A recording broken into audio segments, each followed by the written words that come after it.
I'm Mian from Vagrant Tech. Today I will introduce one of our products, that is this remote control robot base.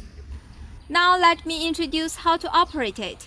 First, press this button to start the remote control. Here. Start the mower. Forward. Backward. Turn left and turn right. This is the speed control. High speed. Low speed.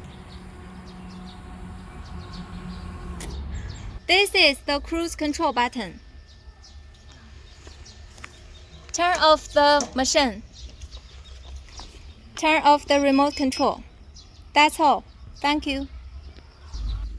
If you are interested in these products, welcome to contact us. Thank you for watching. Bye-bye.